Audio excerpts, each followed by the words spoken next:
All right, today we're going to be doing a little upgrade on these brakes on my 24 Ford Ranger XLT four-wheel drive. We're just going to be upgrading the front ones today because they don't sell a kit for the back ones yet. At least they didn't from Powerstop. But as most people know, the front brakes are the most important ones anyway, so we're going to go ahead and upgrade them. This is bone stock factory. It's only got 20,000 miles on it, so there's plenty of pad life left. But I live in a populated area, and sometimes I have to stop pretty quick because people drive like idiots. So I'm gonna upgrade these brakes, so it'll be fun. We're gonna go to these drilled slotted rotors from Powerstop.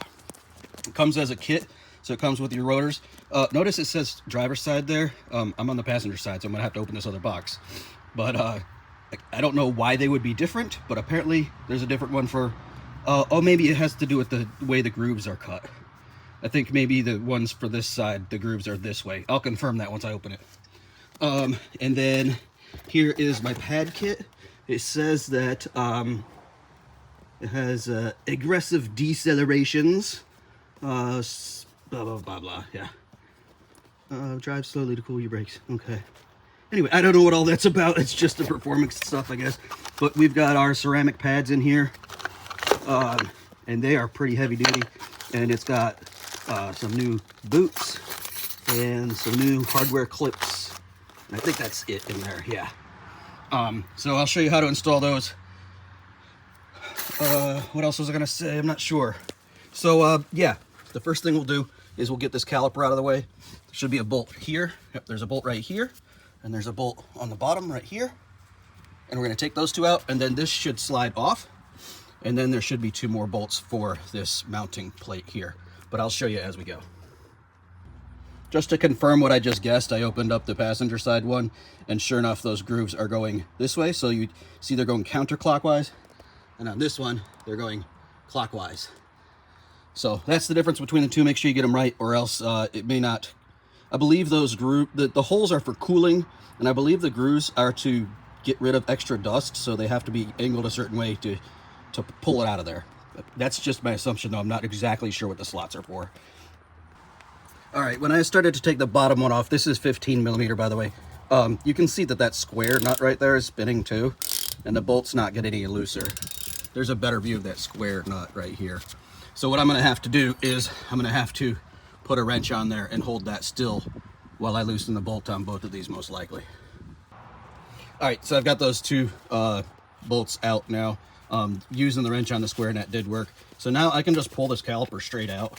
It's actually pretty easy to come off. I'm using my left hand. But what you don't want to do is you don't want it to let it hang by that brake line right there. So what I'm going to do, just to keep it out of the way and not have any weight on that brake line at all, I'm going to run a zip tie through that top bolt hole, and I'm going to zip tie it up here somewhere, just so that the weight isn't holding on there. Okay, so you can see I zip tied it right to that bracket right there. So there's absolutely no strain on this line whatsoever. Just a little zip tie there. We'll hold it back out of the way. And then I still have room to rotate it because I need to get to these two bolts. There's one right there, and there's one right there. And that is gonna have this whole slide bracket out. Before I do that though, I can easily pop the pads out just to get them out of the way. You can see they're still in really good shape. I might hold on to these just in case. But yeah, everything's looking good. I'm really impressed that they have the dual piston calipers on this truck. I love that. It gives you a little bit more braking pressure. So I'm gonna pop this other pad out of here, and then we're gonna get those two screws loose, bolts, whatever, and then we're gonna take this bracket off.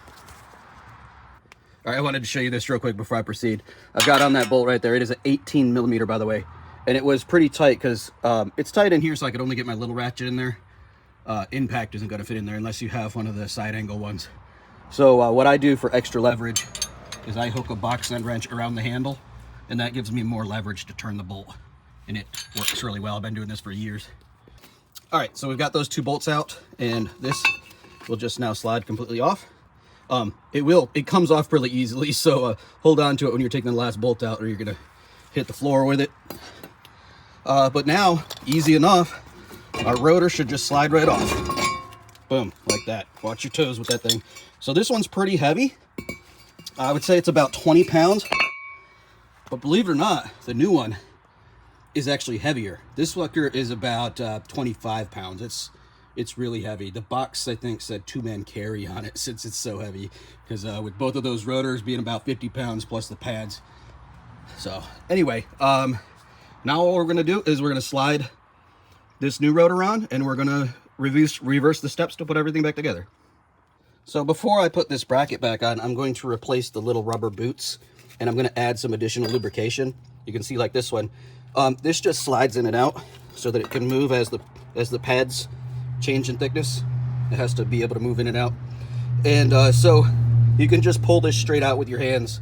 You'll hear like a popping noise when the suction releases on that little boot, so don't let that scare you.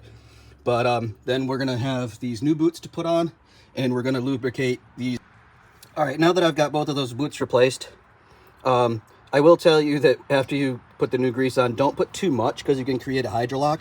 I put a little bit too much grease, and then I couldn't get this little boot back in there. If you can see by the old one, it has to tuck inside of there, and then this shoulder right here has to go over a little shoulder on the bolt right there, and that will keep water from getting in there and making your slide pin rusty.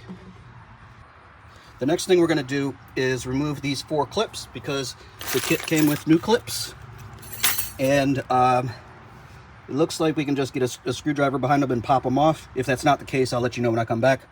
But they should pop out, and the new ones should just pop right in. Hey, you do need to be careful of one thing. The clips from the top, they were easy to pop out. I just used my fingers. The ones on the bottom were a little bit more stubborn. I used this just small screwdriver. But they are different. So if you see here, the top 2 have kind of an indent on each side, and then the bottom 2 are opposite, as the indent on the middle. So that's the difference. So both of these ones on the bottom side are the same, and both of the ones from the top side are the same. All right, so we've got the new bracket on, new hardware installed on it, new boots on the back, lubrication, good. 2 18mm bolts are in and torqued. I've got the caliper sitting up here now, because the next thing we're gonna need to do is compress these 2 cylinders. We wanna do them equally. There's specialty tools for this. If you have one, great. If not, I've been doing this since I was 15 years old with a C-clamp. So what you do is you take one of the old pads and put it in there like so, and then you're going to clamp right here where my thumb is across to the back of and you're just going to screw that down until it's flush. I won't have to push these in too much, because these pads are still relatively new, but if yours are worn down, you'll have to push your piston slides back in a little bit further. But let me do that real quick.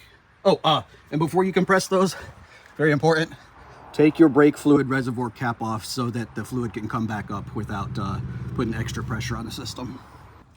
All right, we've got those pistons completely compressed. You can see they're flush. Next thing we're gonna do is put the new pads in. We're actually just gonna slide them on here, and then the caliper will slide over the top of them. But before we put them in, you can see that the old one right here, it has a clip here and a clip here. We need those to go on the new ones. So it did come with new clips. They are right there. But what you want to do is make sure that you have, so these 2 are different. The back one has a little tattler on it, and that's supposed to make it squeak when you're getting really low on pad. And then the front one does not have that little tattletale on it. So you're going to need one with the tattletale for the back, one without for the front. And we're going to put those springs on there and slap them in place. All right, we've got the new clips installed on the new pads. You can see that there's a little groove right there, and it easily slides on that little groove by hand, which is how I pressed it on. Just make sure that your loop is on the back side of the pad. That's how they should be going. All right, so this was a little bit of a pain in the butt with these clips on. I guess these clips are for anti-vibration, so it doesn't vibrate around in this channel. So it does hold it pretty snug. So when you slide the new plate in, you're gonna have to get a screwdriver right here and pry that clip in so that you can get it in the groove, and then you'll feel it snap in. So we've got our front and back pads in. Everything looks good. We can go ahead and reinstall our caliper. So that's just gonna slide right over here and then have the 2 bolts.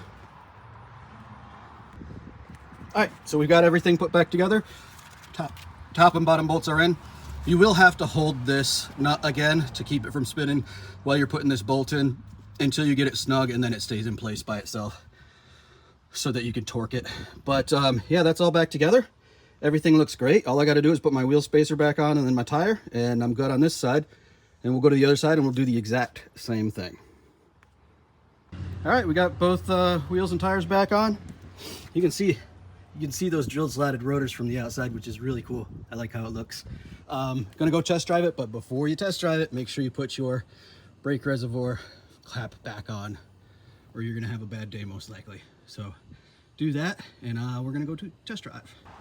All right, we just got back from test drive, and you can tell a significant difference in the braking. I didn't know if I was gonna be able to feel it or not, but I can definitely feel it. They are very grippy.